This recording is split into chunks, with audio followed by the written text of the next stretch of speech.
जिंदगी में पैसे कमाना जितना जरूरी है उससे भी ज़्यादा ज़रूरी है पैसे को सही तरीके से मैनेज करना। दोस्तों, आपने सुना ही होगा कि पैसे में बहुत ताकत होती है। सही है, लेकिन उससे भी ज़्यादा ताकत होती है फाइनेंशियल एजुकेशन में। इसलिए बहुत सारे लोगों की ज़िंदगी में पैसों का संघर्ष जीवन भर चलता ही रहता है, क्योंकि उन्हें सेविंग और इन्वेस्टमेंट में क्या फ़र्क होता है यह पता ही नहीं रहता। और जब तक हम इसको सही तरीके से नहीं समझेंगे, जीवन भर पैसों का संघर्ष ऐसे ही चलता रहेगा। नमस्कार दोस्तों, मेरा नाम है नवनीत शर्मा। आमतौर पर लोग सेविंग और इन्वेस्टमेंट को एक ही समझते हैं, जिसके कारण उनकी ज़िंदगी में पैसों का संघर्ष हमेशा होता ही रहता है और वह अपने लॉन्ग टर्म फाइनेंशियल गोल्स को अचीव नहीं कर पाते। दोस्तों, मासिक आय और खर्चे में अंतर को ही हम सेविंग कहते हैं। क्या आपने कभी सोचा है कि हम सेविंग क्यों करते हैं? इसके दो मुख्य कारण हैं। पहला, हमें डर है, हमें नहीं पता कि भविष्य में क्या होने वाला है। और दूसरा, सेविंग करना हमें मानसिक शांति भी प्रदान करता है, इस बात की कि अगर कोई संकट आया भी तो हम इसे आसानी से पार कर सकते हैं। वहीं इन्वेस्टमेंट का अर्थ है अपने पैसों को ऐसी जगह लगाना जिससे कि भविष्य में हमें और अधिक पैसे प्राप्त हो सकें। दोस्तों, सेविंग हमेशा थोड़े समय के लिए होती है, जैसे कि 1 साल या 2 साल के लिए, लेकिन निवेश हमेशा लंबे समय के लिए होता है, जैसे कि 10, 15, 20 सालों के लिए। दोस्तों, सेविंग के लिए हमेशा प्लानिंग की ज़रूरत होती है, लेकिन निवेश के लिए प्लानिंग के साथ साथ पेशेंस और डिसिप्लिन की आवश्यकता होती है। वहीं सेविंग के पैसे से हम ज़्यादा रिस्क नहीं ले सकते, इसलिए हम उसको हमेशा आरडी, एफडी या सेविंग अकाउंट में ही रखते हैं।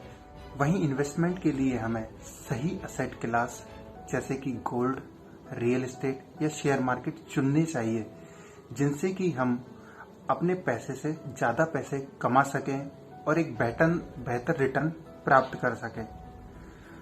दोस्तों, आइए अब हम जानते हैं कि आखिर हमें ये सेविंग और इन्वेस्टमेंट कैसे और कितनी करनी चाहिए।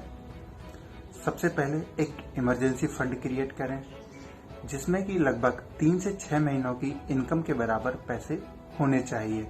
मानकर चलिए, अगर आप 50,000 रुपये मंथली कमाते हैं तो आपके पास लगभग 3 लाख रुपए का एक इमरजेंसी फंड होना चाहिए। इससे भी ज़्यादा हो तो बेहतर रहता है। वहीं आने वाले 1 या 2 साल के खर्चों को आप लिखें और उसकी ज़रूरत के हिसाब से लगातार आरडी, एफडी या डाइट म्यूचुअल फंड में एसआईपी के थ्रू सेव करते रहें।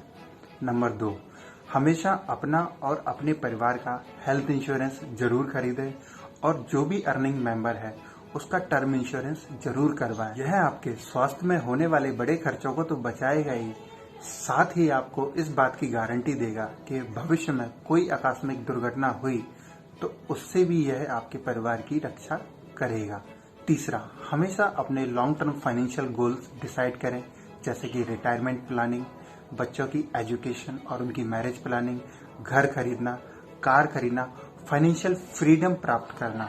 और इन गोल्स के हिसाब से equity market, mutual fund, gold और रियल एस्टेट में नियमित रूप से निवेश करें, जहां आप बेहतर रिटर्न कमाकर अपने फाइनेंशियल गोल अचीव कर सकते हैं।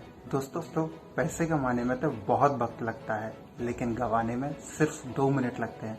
इसलिए किसी भी निवेश को करने से पहले पूरी रिसर्च करें और जानकारी ना हो तो किसी अच्छे फाइनेंशियल कंसल्टेंट की मदद जरूर लें। दोस्तों, भले ही आप अपने दोस्तों की पैसों से मदद ना कर पाएं, लेकिन ये वीडियो शेयर करके आप उनकी पैसे बढ़ाने में जरूर मदद कर सकते हैं। अगर ये वीडियो आपको पसंद आया हो तो कृपया इसे लाइक करें, शेयर करें और हमारे चैनल को सब्सक्राइब करें।